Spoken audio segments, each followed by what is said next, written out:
Grand Rising, I'm Raan Oosha on Conversations on the Spiritual Journey. Today speaking with Rosi Pletzer. Grand Rising, Rosi. How are you, Raan? Very well, thank you. Rosi is a Pysch-K instructor, and I thought I'd just do this little intro, which I got from her Minds Aligned website. And it's Rosi is a certified Australian Pysch-K instructor who seeks to align the subconscious mind to conscious wisdom and create flow instead of day-to-day struggle. So Rosi, could you tell us how you were introduced to Pysch-K and what is Pysch-K? Sure. So I was introduced to Pysch-K through a fellow called Bruce Lipton. He's a cell biologist, and he talks about the biology of beliefs, how beliefs can influence our physicality, and that really intrigued me because I was struggling with certain concepts during that time. And in my conversations with him, he mentioned this process that could help you transform the subconscious beliefs to what you're consciously wanting. And I thought that sounded pretty good because I could see in my life that consciously I was really trying to evolve myself in different ways. And some of it was working and some of it was stalling. And in some cases, I knew what I wanted to do, but I would find myself not doing that. And then that really was because subconsciously, I guess, there were barriers to me taking that action forward. So I really wanted to do the workshop that Bruce had talked about and found my way to a workshop and started doing the processes for myself in my own life and noticed quite dramatic change in quite a few areas. So life got a little bit easier in some ways, and I really found that I stopped being the saboteur in my own life. So I stopped kind of procrastinating on certain things. I stopped making things really difficult and complicated for myself. So I really started aligning my subconscious beliefs to a lot of the conscious things that I had read about, learned, studied. So it was really nice. For me, it really helped take the speed bumps out of my own journey of life. So, life is an evolutionary process, and I don't think we ever really get there. But, it's really nice that that evolution that we take is really fulfilling. And when you can do it with a lot more grace and ease and peace, it becomes even more enjoyable. And I found that's what Pysch-K gave me. And it also gave me the ability to probably get out of my own way a lot more. So I think it really is a fast track to consciousness, to expanded consciousness. We can just keep expanding the more we get rid of clutter out of the subconscious, line it up to what we're consciously wanting instead. So that's a little bit what Pysch-K is, and a little bit about how I found it. Yeah. So is it that in our daily lives, we may think what we call positive thoughts, but underneath it is a layer of unconscious thoughts that we're not aware of, which are actually running what we call the program. So yeah. Is that what it is then? Yeah, it's a good analogy. Basically, consciously we know what we think and what we believe, but subconsciously we've got no idea. It's below the level of conscious awareness. So we don't really know what we believe at that part of the mind. And a lot of what we believe at that part of the mind has been kind of downloaded, if you like, in the moment, in the first 7 years of life. And those first 7 years of life, we were highly dependent. So there was a lot of don't do this and be careful with that and stop doing this. So that there were a lot of limiting beliefs that we took on in those first formative years. So it's really, I think it's just an amazing gift to be able to identify the limiting beliefs and say, do I still want them? Are they still serving me? Or is there something I would prefer instead? Is there something else? Or is there a different way I'd like to perceive the world instead of that? And we've given this beautiful opportunity with Pysch-K to reassess what we're wanting instead, and to create that new belief, that new positively directed belief going forward. So yes, it is the subconscious that runs that program 95% of the time. So 5% of our consciousness is that we're aware of, and 95% of our consciousness is subconscious, is below the level of conscious awareness. So if I'm driving my car and I start thinking about dinner tonight and what I'm going to be cooking, then my subconscious mind is the one that then is driving the car. It's the habitual mind, the automatic mind, if you like. So does that unconscious mind, is that formed from our culture, our parents, where we're from, stemming way back, and we unknowingly download them, and that's what gives us our sense of who we are? Yeah, so our personality is hugely dependent on our beliefs. So if we believe we're loved or hated, or if we believe we're worthy or unworthy, if we believe we're capable or not capable. So all of these fundamental beliefs have a huge impact on our lives going forward.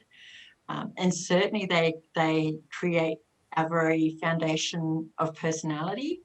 And you're correct. We download those beliefs through our caregivers. We're watching how they do life, and we want to fit in. We need to belong. We need to be taken care of. So we learn very, very well, very quickly how to integrate ourselves into that culture, into the family, into the society around us. And it's generational. Our parents have modelled their behaviour and beliefs on their parents and their society. So yeah, absolutely, it's generational as well, and cultural. Yeah, so because a lot of times we see, on the surface, we believe we are a certain way, we believe we are a good person, and we try to be. Yeah. But underneath it all, I guess you can have ideas which you don't even know about, which come out in moments, and I guess that can even shock you yourself. So I guess there may often be difficulties in really honestly looking at these things, which is why we don't look at them, because that means bearing who we are and really looking deep. Have you found that can be a difficulty in your teaching, and maybe in yourself when you first came upon Pysch-K? Yeah, I think if I hadn't been as desperate for change as I was, I might not have delved as deep. But I was very keen on getting different outcomes in my life. So I was willing to go there. I was willing to look at what I might believe. And now I do, and now I really embrace it. Now that there's no corner that's too dark for me to have a look at in myself. I've got a lot more compassion and kindness for myself than I had before I did Pysch-K. So I think that's another thing, when we first embark on this journey of getting to know ourselves below the level of conscious awareness, we can really learn how to do that with curiosity and a neutral attitude, and maybe with loving compassion, as if we're treating a very dear friend. How would we talk to a really dear friend if they found out, oh my goodness, I've got this belief? We're not really responsible for accruing those beliefs. We've got the responsibility of being able to change them, for sure. But I think it's just in identifying it, it's just to stay curious and see it with loving compassion. Go, oh, okay, that might be good to update that one. And it's just really, we've downloaded them in the moment, without really a conscious filter. Up to the age of 6, we didn't have the conscious filter to question what we wanted to believe or what we didn't want to believe. It was just really simply downloaded. Little things like examples where I didn't believe subconsciously I was a good girl, and it made a lot of sense when I identified that, because I was trying so hard to validate that I was a good girl in my life. It was taking huge effort. And when I realized, oh my goodness, I don't think I believe that at a subconscious part of the mind. And when I updated that, it was amazing because it took off that whole effort of trying to prove it. And I see that play out with a lot of people because they've got that limiting belief. They spend a lot of effort in their conscious life trying to validate their conscious belief that they are. But there's something niggling in the background going, oh, no, you're not. I think Rob says it beautifully in one of his videos. You know, we can say we love ourselves over and over and over and over again. And, you know, we can look in the mirror and the face in the mirror is looking back at us saying, no, you don't. And here's all the reasons why you don't. So it's the subconscious narrative can be quite different. Yeah. I guess as well, when you look at that so deeply within yourself, it automatically builds a compassion with another because you've seen it in yourself. Yeah. So I guess that the barriers that between us will fall automatically without even using the word compassion.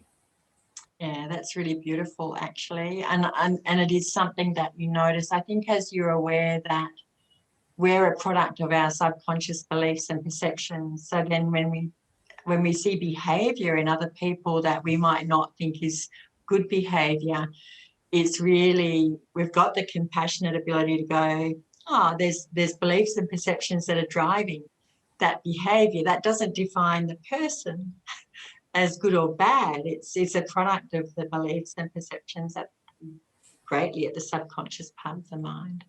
Yeah, so there is as you say, there's a very effortless compassion, and I think we start to see that we're all connected. So there is, you know, we start seeing the illusion of separation for what it is, and we can start healing that, if you like. So what exactly is the unconscious mind? Where is it? Yeah, you know, it's easy to talk about the brain, isn't it? Because it's a physical construct in the skull. Where is the mind? Yeah, we can measure certain processing capacities of the mind, but, you know, it becomes more in the realm of philosophy. I think Bruce says it really well too, you know, we're an antenna and a receiver, and we know that thoughts can be projected externally to the other side of the world, really, so not linear and not even time bound, really. So whereas we're receiving thoughts and we're sending thoughts and beliefs. So the mind is not just in the physical body. Yeah. I believe there's a greater mind too. I think quantum physics talks really well about that. We call it there's a greater field that we're all part of, a greater mind, if you like. Yeah. So what we call me, I, is a kind of contracted energy of self, which we call the person, which then has beliefs. So can Pysch-K look at actually what makes up this, what we call me? I think the person that's facilitating Pysch-K with themselves can do that. So there's no magic in Pysch-K. The magic is in the person utilising that set of processes to undertake that self-inquiry. And yes, I would say it's vastly beyond things like affirmations and willpower, because we're really uncovering the beliefs and perceptions below that conscious awareness. We have the ability to navigate ourselves or facilitate ourselves to a state of self-realization, to that self-discovery, more than other processes. Yeah, sorry. In the background, you go off in a minute. Yeah, so, and also I guess as well, when you start looking at beliefs, a lot of beliefs are there in layers. You uncover one belief, which is on another belief, which is on another belief. So what happens when you start uncovering these layers of beliefs? Yeah, for me, it's a constant evolutionary cycle. So we can certainly uncover a belief and expand our conscious awareness beyond what we thought before. And then as we get used to this new expanded consciousness, we can butt up against other beliefs. So I see it as a bit like a little room that becomes a little bit bigger, and then it comes a little bit bigger. So we're just expanding our conscious awareness of what is, what isn't real. That's how I perceive that growth, and I find it really exciting. So when I come back to something that I thought I had addressed, I get a little bit excited because I think, oh, I'm going to expand my understanding of this to another level now. So yes, it can. With Psych-K too, because we're working at that same part of the mind, even though we're maybe changing one belief, it's one to many. It's actually collecting a whole lot of stuff that's attached at the subconscious part of the mind. So the change can be quite rapid, more so than other processes that I've worked with in the past. We're also going to take conscious action. You know, you can change a whole lot of beliefs, but unless you consciously go and take some action, you might not see the same change that you would see if you embrace that new reality and that new way of being. Yeah. I guess it's with that honest investigation. I like what you said with regards to that joy and playfulness of not judging what comes up as right or wrong, good or bad, seeing it for what it is. Because I think we're taught in this society, this is right, this is wrong, judgments. So there's no real investigation then. If we do it non-judgmental, then we can really see. Yeah, yeah. Yeah, which is beautiful. And then we just see the opportunities. You know, if we can see it, then we can inquire. We can have that self-inquiry and say, wow, if this is what I've been believing, how has that been influencing my life? And how is it influencing my behaviors and actions? And what might I be able to do instead? So then we can use this amazing conscious imagination and really have a think about, be a bit playful. How can we be different in the world? What can we do differently? How can we perceive things from a different viewpoint? For me, it becomes a playground. There's so many possibilities. And what suits us now might not suit us next year. You know, we're always in a state of growth. But it really becomes a joy to look at yourself and inquire within.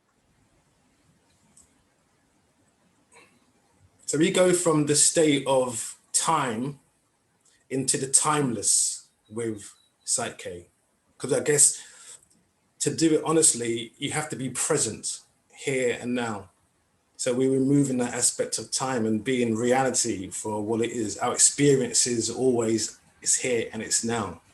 So can these even ideas of time kind of collapse as well? Well, you know, the conscious mind is vastly time bound to the past and the future. So we might spend 10 seconds in the present moment and then we default back to either the past or thinking about future, what we're doing tomorrow. Did we pick up the kids from school, whatever. So we're fluctuating between the past and the future primarily, and that's a function of the conscious mind. But when we're working with the subconscious part of the mind, there is no time other than the present moment. So we do, I find, become a lot more present when we utilise Psych-K processes a lot. And I think that happens because we also create a whole brain state, which is the left hemisphere and the right hemisphere of the cerebral cortex in simultaneous communication. So we have access to the rational, logical part of the brain and the creative, emotional part of the brain at the same time in response to situations and events. And I think that also creates presence, or it's almost like I find it a bit like a superpower, because we can be really responsive rather than reactive. And I think that's a very much a present moment situation as well. It really helps bring us back into that present moment a lot more effectively. Yeah. So were we born with just this natural way of balancing our two sides of the brain, but as we grew up in culture and got educated and learned about the world, we became fragmented? Yeah. Yeah, it's our birthright to be in a whole brain state. Whether we were born in a whole brain state, I think the last trimester of, in utero experience really has an influence on that as well. So when we experience stress or trauma, we can tend to over-identify to one hemisphere. So still have access to both, but have an over-identification to one hemisphere in response to different things. And I think that happens in utero sometimes as well. So we might not be born with our birthright, if that makes sense. But I think it is absolutely our birthright to be in that state. And then, yeah, life happens, and we're domesticated to behave in certain ways, and we experience things that we might perceive as stressful, and that has an influence on how we then perceive future events that are similar. We tend to have a preconceived idea then, and that shapes our future perceptions of similar events. So yeah, it's a learnt trait to over-identify. Yeah. Because I was reading, I was watching some articles and reading some articles by Gabor Mate, and he talks about how a lot of our thoughts and ideas are passed down in genetics as well through our parents. And it's interesting how far that can go back. So I guess there's so much in us that we just are not aware of. It's part of our family history. And if family have gone through traumas in the past, we're still carrying that. So in a sense, with really looking deeply within ourselves, we're not only releasing trauma here, but past generational trauma. Yeah. Yeah, especially when we're working with that part of the mind that isn't time bound, we can really see how it can collect that past stuff, and it's all now. So even though it's handed down generationally, if we're responding in a stress response to that situation, it's still happening now. So we have that beautiful ability of collecting it all up into that present moment and collapsing it. So yeah, beautiful. We're paying it forward, I think, as well. We're helping our kids, and So paid it forward, then we come into the magic of creation, then, aren't we? We're creating a future in the present, and that then we start going into the magic and the mystery of who we are as human beings. And so can you talk about the magic and mystery of what is it in the possible? Oh, I can talk from my perspective for sure. I think we're limited by our imagination. So I think if we can imagine it, it's likely that we could do it. It's really creating the beliefs behind it. And if we can take realistic action towards that, I think we're dummied down as human beings on planet Earth. I think we've been dummied down just by society. I don't see it as a menacing thing. I think it's just happened over the eras, and we've just bought into these beliefs that we're limited by certain things that maybe we're not. I love looking at what's possible. I love looking at what amazing human beings are doing, because they're standing in the truth of what we can do. So if somebody can do it and we can see the truth of that, then we can do that too. I've watched videos of Sufi masters who will blink out of existence walking along a road and then blink back into existence 15 miles down the track, and that excites me, because if one can do it, then they're holding the truth for all of us to say this is possible. So I think it's exciting. I think it's a playground. We can really get excited about what we're capable of in life. So yeah, I think the biggest thing for me that now is one of our things that we ask in Pysch-K is it emotionally meaningful? So do you want this? Do you want to create this new belief? So I think that's also really important. If it's not just like you're going to create these beliefs and go scattergun, and that's not really honing an intentional focus of what you're wanting. So is it emotionally meaningful? I think that's a big question. Is it something that you really want to go after? Is it something that you really want to create as a belief in your life and really follow through to a behaviour or an outcome? I think that's where I'm at now. It's like I want to invest a little bit of time in thinking about what's emotionally meaningful for me at this time of my life and what I'm really wanting to achieve, and then focus my intention on that path. Yeah. How do we know when it's emotionally believable? Because sometimes we think something is believable, but it doesn't kind of correlate. We don't feel it. So how do we really feel it? How do we know when we really feel it, when it's emotional, when we have this focused? How do we get that or know it? Yeah, I think if we wanted, like that's the first question, is it something that you want in your life? I think that's probably one of the first questions. Is it going to value add to your life? Is it going to be something that you're going to invest in achieving?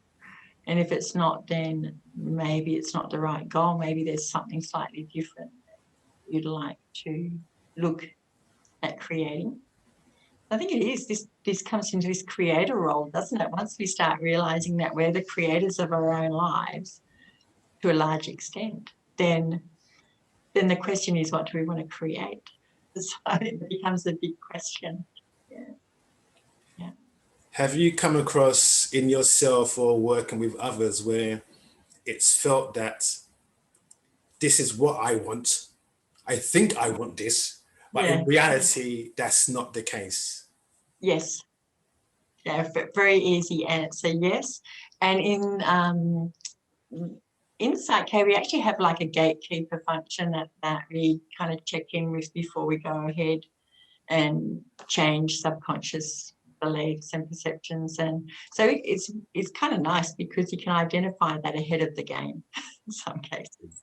So you can think you know what's going to be the best thing in your life that you really want to do, and then you might get that maybe that's not a really good idea coming in. And that's another really beautiful opportunity to reflect and self-inquiry. Why wouldn't that be a good thing for me? And if we ask that question, often something else will drop in. Yeah. I know that Pysch-K is probably best done person to person, but it can be done worldwide. You're somewhere else and someone else could be on the other side of the world. How does that work? Yeah, so you can have, if you've got a facilitator who knows, who's been able, who can do that, so they would have done either the master facilitation workshop or the advanced workshop, where they're taught a set of processes that they can basically connect through the greater field so that they're able to communicate on behalf of the other person. So that the other person is still going to be benefiting from the session and doing their own change processes. And the facilitator is really just guiding the process through the communication tool. And it works really easily. It's done with a lot of respect. It can't be abused. And it's simple, you know, like everything in Pysch-K, the simplicity is a key philosophy. It works very effectively. Yeah.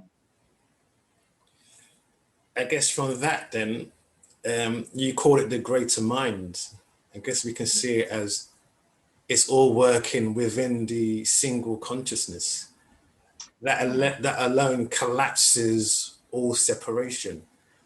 And even when just speaking about it like that, it means that I'm intrinsically linked to everything, every being, everyone in this world. And I guess that gives it such great depth. So what happens then when we start looking in the world in this way? A lot. I think a lot starts to happen when we start looking at the world in this way, because then we realize that what we're doing to others, we're doing to ourselves. So there becomes a very, the ground rules change a little bit. You know, once you're really aware that we're all connected, you start behaving a little bit different, maybe with a little bit more conscious awareness of how you treat other people and how you treat yourself. Yeah, relationships, I think, can change and grow. Yeah. I would like to think that we start building community. It's a real community. I think that's probably our next evolutionary step. You know, I've heard Bruce Lipton talk a little bit about that, and I think he's probably onto something there, that, you know, we need to evolve into humanity instead of singular humans. We need to realize that we're part of a bigger community. Yeah, part of nature, not separate from nature.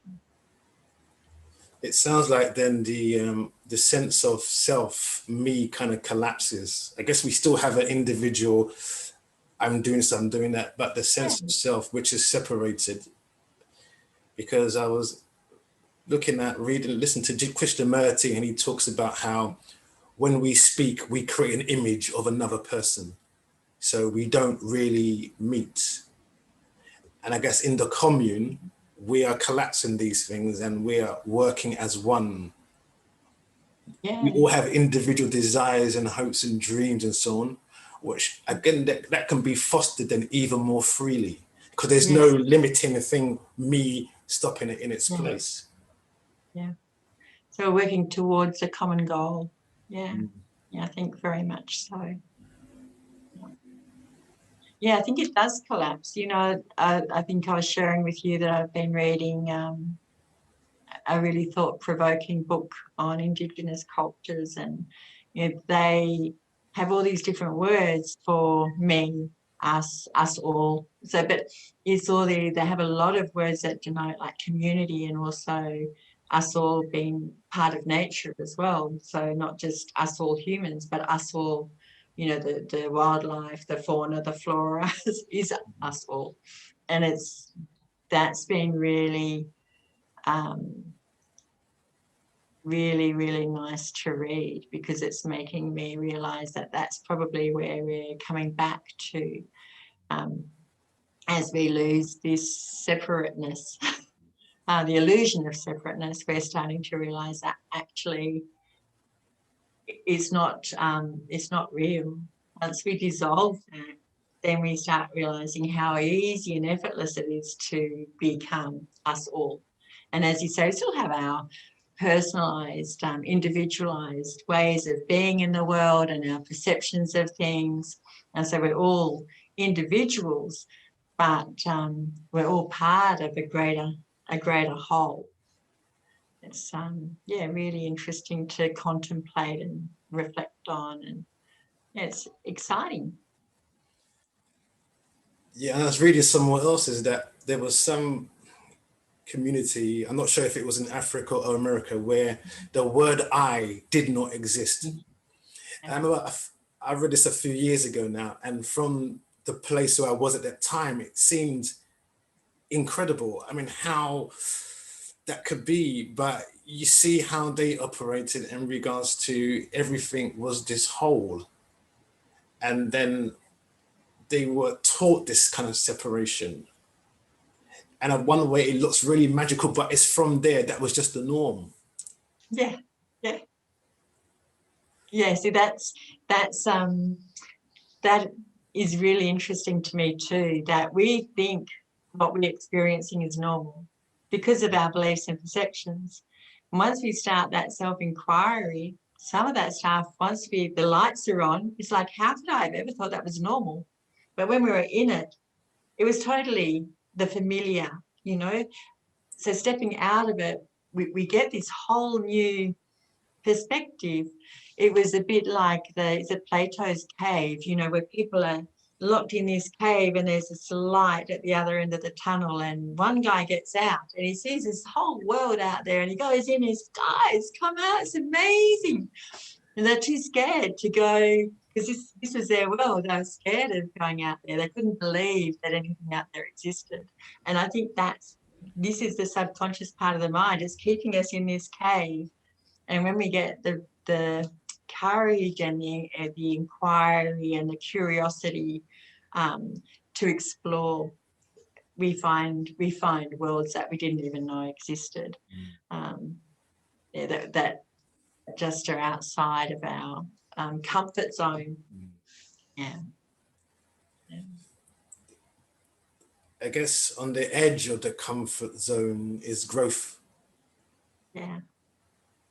Expansion. Yeah. Is Psych-K then kind of, the practice that you do, is it more like it's transmitted not by you, but through you when we come from who we are as consciousness? So it's not in really Rosie doing it, it's through Rosie. Yeah, very much through. Even with myself, there's that super conscious or greater consciousness that the more I find I surrender to and allow myself to be guided by it, it's a cleaner. I'm a cleaner conduit. I think definitely it's through, not from. And it's a with process. So when we're working with other people, we're not doing anything on them or to them. We're not fixing anybody. We're just allowing them to discover their growth, which is a real honour and privilege to be a part of. So, and I think it has its own field of energy. So, you know, when we're doing Psych-K, we're stepping into like a thought form that's evolved over 30 years too. So the more we can not have an attachment to an outcome or a vested interest, almost the cleaner it is. Energy that can come through us when we're facilitating Psych-K with ourselves, the balance, we call them balance processes.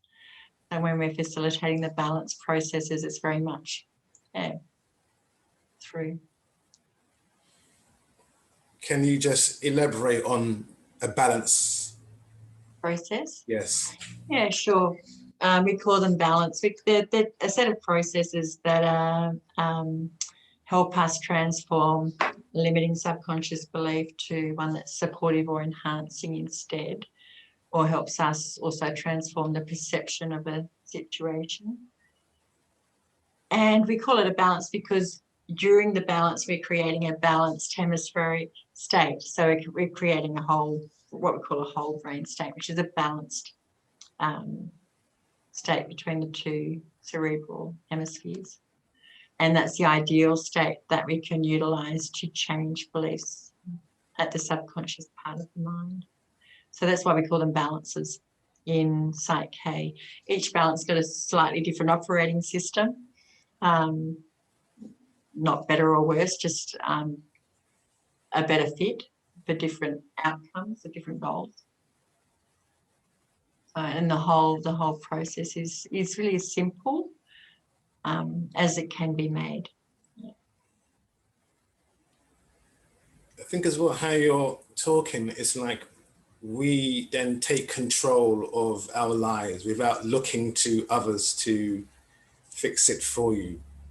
Because I think there was this quote and it said, what scares us is not that we're small, it's that we are amazing. And we look at it, you'll think, why would you be afraid of you're amazing? So I think that means when we do that, we put people on pedestals and say, they're magnificent, they're fantastic. But if we're saying they're fantastic, we're automatically saying we are not. Yes, yeah. Or we are, and we're not quite ready to step into that magnificence. Yeah. Because there's responsibilities as well. You know, I think I really spent quite a while holding myself back from growth because it was a bit scary to take responsibility for my own life. And I think we're taught often to outsource responsibility in our society. So it's maybe doesn't feel natural when we first start realizing that we are responsible for pretty much every part of our life. So yeah, it's time to take that ownership, I guess. Rosie, can you go into that, what you just said? I think that's felt a fear of growth. Fear of change, fear of growth, Yeah. fear of stepping into who we can be, a fear of, maybe it's a fear of failure and a fear of success. They both can hold us back, or a fear of being different, a fear of not belonging. That's a huge, we've kind of got this inbuilt need to belong. That's what's kept us alive. If we've belonged in our family, we've been looked after. We're very dependent when we're small. So that's it's survival. It's we might not live if we don't belong. So there's a fear of not belonging, a fear of being outcast, a fear of being rejected. So there's a lot of fears, I think, when we get to that point of stepping into growth, expand. I thought sorry, go ahead, Rosie. We can deal with all of those inside K too. Yeah. So. I often thought that just the word failure, because if we really look at it, failure is one of what we call failure is one of the greatest learning processes that we can go through. So in fact, it's an extraordinary success because we've seen what's not working, what doesn't work for us. Do we need to really look at that word that we're using? Yeah, I think so. I think it's, yeah, I'm with you. I think there is no such thing as failure. It's just showing us what not to do next time, or what to do a little bit differently, or, yeah. I don't know what else to call it. It's kind of really become such a deeply ingrained word in our society. It's so deeply ingrained, and it's gone on for, like we say, for generations. So we say this, I failed automatically. Yeah. And I guess if we look at, circumstances that we go through, without going through that, we wouldn't have done this, met her, done that, created that. Yeah. That was vital. Yeah. It's true. Every failure of my life has been amazing. So it's never been a negative. It's always been, in hindsight, it's always been, wow, if that hadn't happened, that wouldn't have happened, and that wouldn't have happened. So it's perfectly designed in the bigger picture of my life. It's been perfect. So yeah. Maybe we should just call it a detour. A signpost. Yeah. Something, yeah. I think in a lot of traditions you hear of word of life is perfect as it is, and then we see what goes on in the world. I guess seeing it from that perspective, we then kind of can see a perfection. It doesn't mean we have to accept it as it is. We can still make changes, but there is a kind of perfect way it is as it is. Yeah. Is that self-powering in itself, just seeing it like that? Yeah, I think it is. If we can do that, it's the last year and a year and a bit's been really good at showing us if some things are, whether they're real or not, but they're presenting themselves a certain way in the world. I think if we can say it's happening perfectly for whatever reason, and then just help ourselves learn and grow from what is in front of us instead of railing against something. I think then we learn to move in flow and in growth rather than trying to push a river that's flowing one way, trying to push it back up the hill. Yeah, I think it's really good. Acceptance is really good if it's used as a platform. Yeah. What Not role? judging. Yes. What role does love for self have within the Pysch-K practice or the Pysch-K teachings? I don't know that we teach love for self. Really, we're really just teaching the set of processes and the principles and philosophy around those processes. And then it's up to the individual how they want to use those processes. I think everybody ends up with that question of self-love. And I think, it gives us the tools, or it gives us the ability to really have those foundational beliefs around self-worth and self-love, which are really, really valuable. And as we understand that there is no separation, I think it's really important that we learn to love ourselves unconditionally, fully accept and love ourselves as we are in the moment, knowing that one moment might not be as good as another moment, that we're, if we're doing our best, we're doing our best in the moments. So if I'm sick or if I'm tired, my best might not be the same as if I've had a really good night's sleep and I'm full of beans. So I think that's really important, that we understand we really are perfect in every moment. Yeah, especially if we can maintain that beautiful, curious and compassionate perspective. Yeah. Is the lack of self-love a root of the root of many of the problems that we face? Yeah, I think from my perspective, I would agree that it would be. If we don't love ourselves, we could be looking outside to try to fill a need within, and we try to fill it with stuff or with other things, or with other people. We make other people responsible for our own worth, and that can create all sorts of problems as well. So I think it's a very, very much a foundational belief that would be worthwhile addressing. When I did the masters with you in Singapore, Yes. what really struck me was the group kind of atmosphere which kind of you created and led, and it was this openness, and the allowing us to just talk up. We were able to just talk about things there in the moment, what came up. And I thought one of the greatest thing was listening. We listen to other people, but also we were listening to ourselves. Can we talk about maybe the role of, just listening and being there, being present within your Pysch-K practice and your own practice?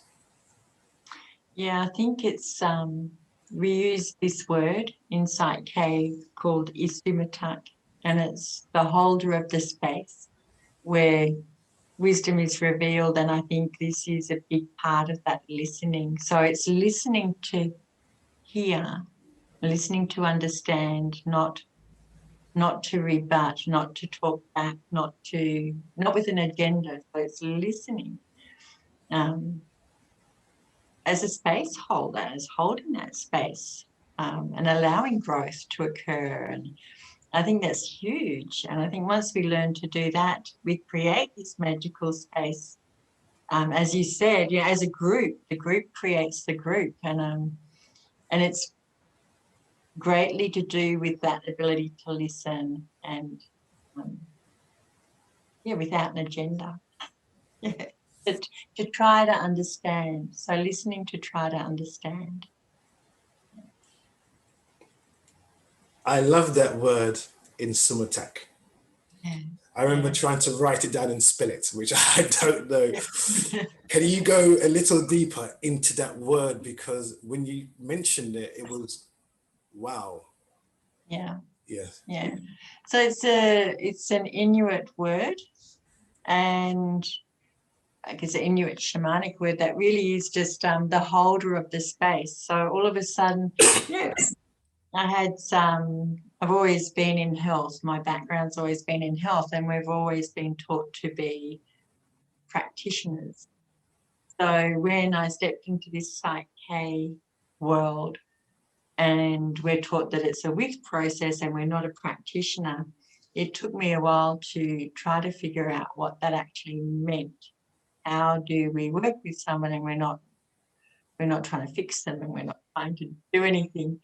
And when I was taught this word, it was like, oh, this is what we're doing. We're just holding this very sacred space where our partner is able to really realize their own growth. And we're just facilitating the processes with them so that they can access those processes. So we're really just a conduit for our partner to create their own change, which is so beautiful. And I think when you experience it, nearly everybody that I've met that facilitates Pysch-K says it's just almost timeless when you facilitate. You're really present. There's this respect and trust that fills that space. And it's a joy and an honour to be able to share those processes with other people, and it's greatly to do with that beautiful Isumatak space that we talk about in Pysch-K. Yeah, so it really is just it's an unconditional, accepting, respectful space. Yeah, because I saw it in myself sometimes, when you're in conversation with someone and they say their story, the urge to try and fix it, to change it, to make it better.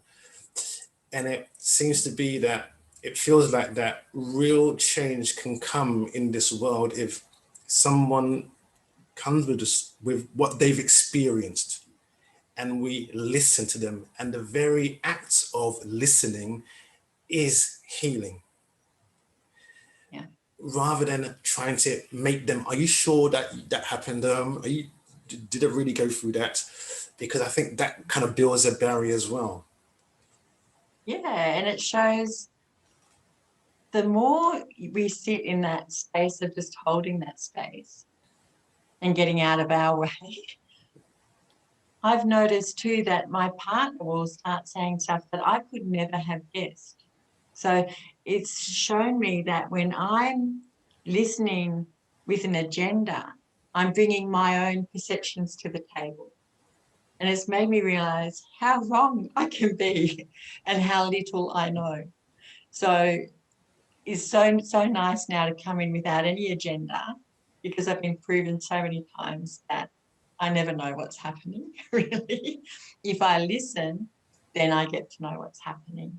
So because that person has experienced what they've experienced. Yeah. And what I can come up with is never going to be what they can come up with. Yeah.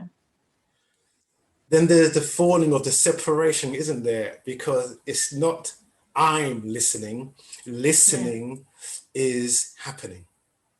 Yeah, that's beautiful. That's actually very beautiful. Yes. Yeah. It's active. Yeah. And then something is passing through you. I guess there's no other. There's just listening taking place. And it's felt at a really kind of base kind of level, isn't it? Yeah. Yes, it is. Yeah. There's a knowing. There's a knowing in the field. There's an understanding that just takes place without any words.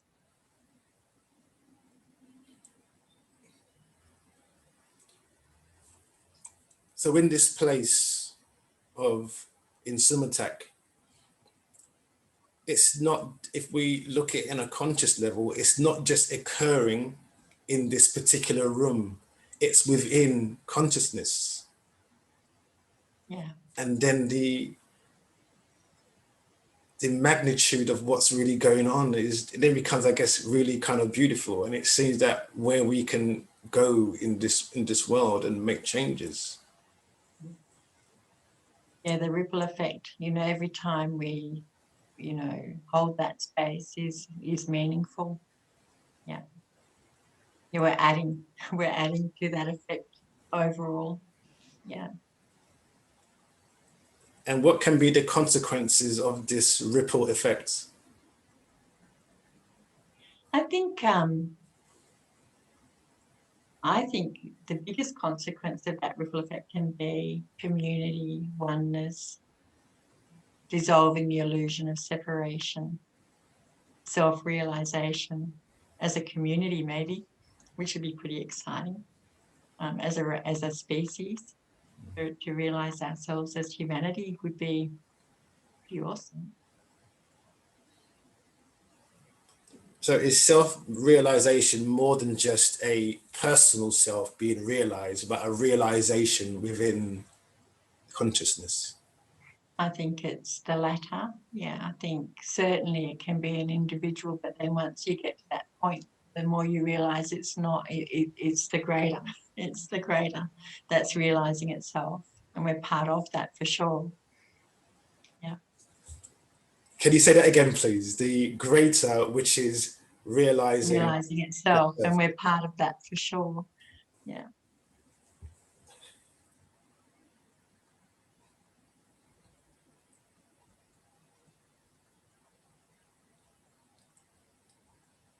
That's really poetic how you said that. I mean, I think even just to sit with that for a second is a kind of really kind of, it's an extraordinary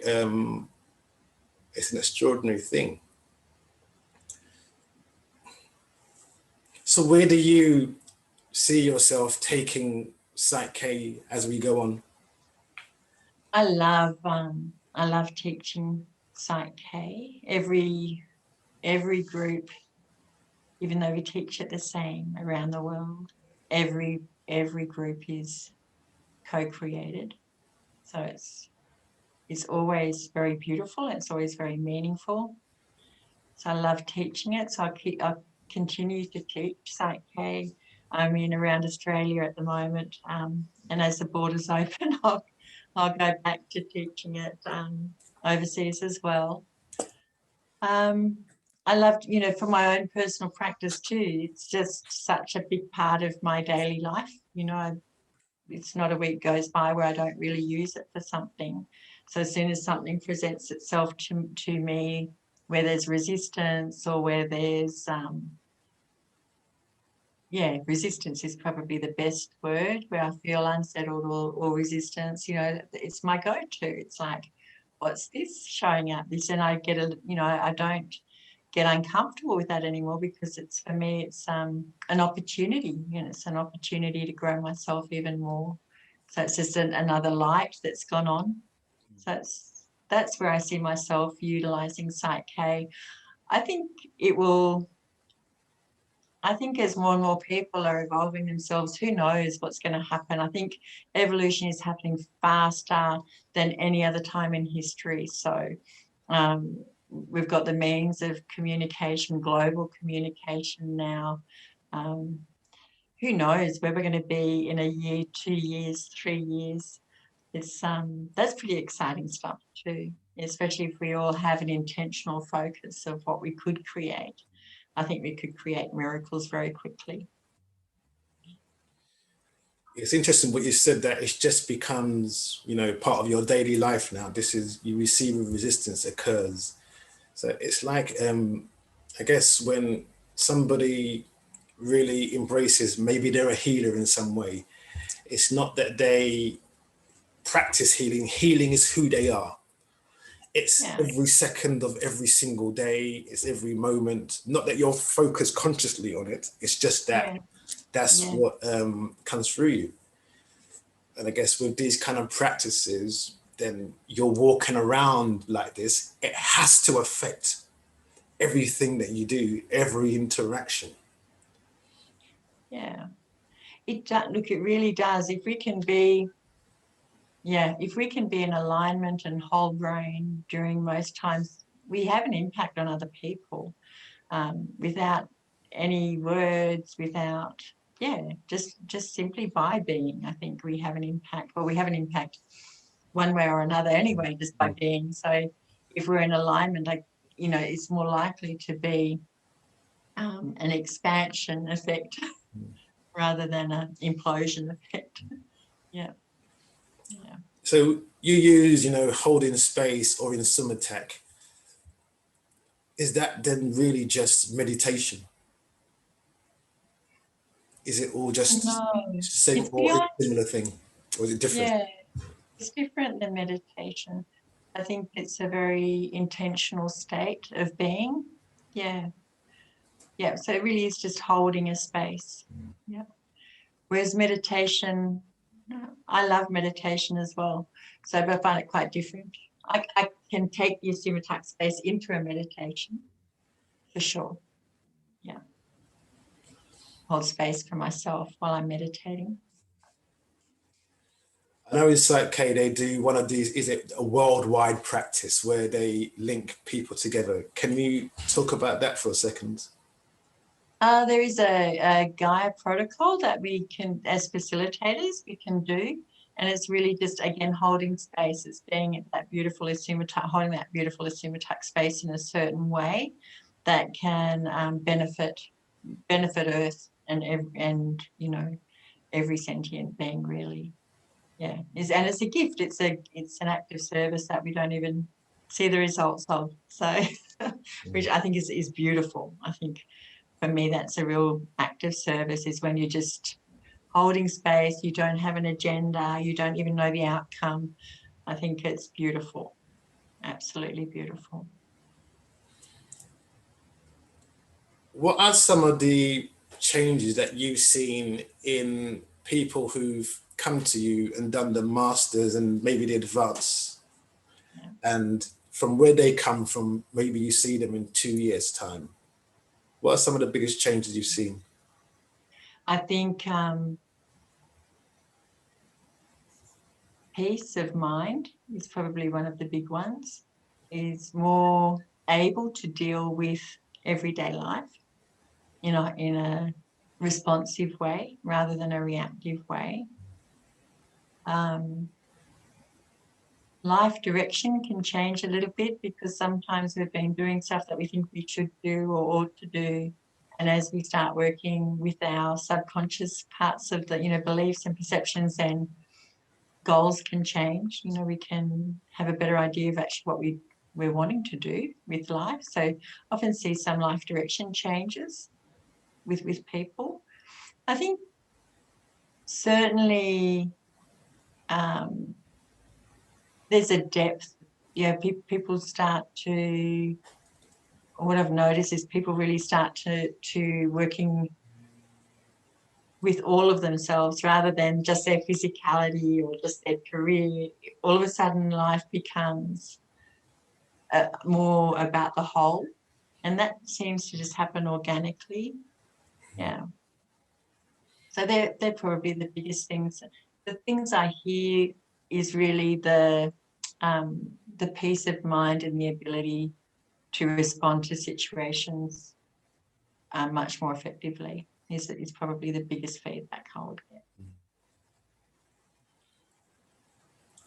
When I was in the course in Australia, one of the other people there said, it really feels like we were all drawn to be here at this time in this moment.